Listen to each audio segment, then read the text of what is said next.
ఈ alternative medicine అంటారు, వాటి కూడా ఇప్పుడు మన సిటీలోనే ఎన్ని చోట్లలో ఉన్నాయంటే ఆల్టర్నేటివ్ మెడిసిన్స్. ఎవిడెన్సే లేదు ఇవి పనిచేస్తాయని, కానీ పేషెంట్స్ తీసుకుంటారు. ఎందుకంటే వాళ్ళు హోప్ ఇస్తారు. హోప్ లేని చోటు హోప్ ఇస్తారనమాట. నువ్వు బాగైపోతావు, నీకేమీ కాదు, ఇది తీసేసుకుంటే, నాకెవరో తెలిసిన వాళ్ళు వెళ్ళారు ఈ ట్రీట్మెంట్ తీసుకున్నారు అన్నది.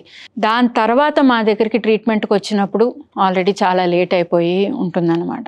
నేను ఎప్పుడు నా పేషెంట్స్కి చెప్తాను, ఏదో ఎక్కడికో వెళ్తారు, ఈ మందు ఆ మందు అంటారనమాట. మేడం మేము లైన్లో నించున్నాము, నా ముందున్నోడు చెప్పాడు ఆయనకి బాగా అయిపోయాడని, నా వెనుకున్నోడు చెప్పాడు ఆయన బాగా అయిపోయాడని. నేను అంటాను, నా పేషెంట్ ఎప్పుడు మధ్యలో ఉన్నోడే అవుతాడనమాట. ఎప్పుడు నేను నయమయ్యి ఎవరిని ఈ ఆల్టర్నేట్ మెడిసిన్స్ ఏమున్నాయో చూడలేదు. సో డెఫినెట్లీ ఈ ఆలోపతిలో క్యాన్సర్కి ఉన్న క్యూర్కి ఐ వుడ్ స్ట్రాంగ్లీ రికమెండ్ మనం ఇది తీసుకోవాలి.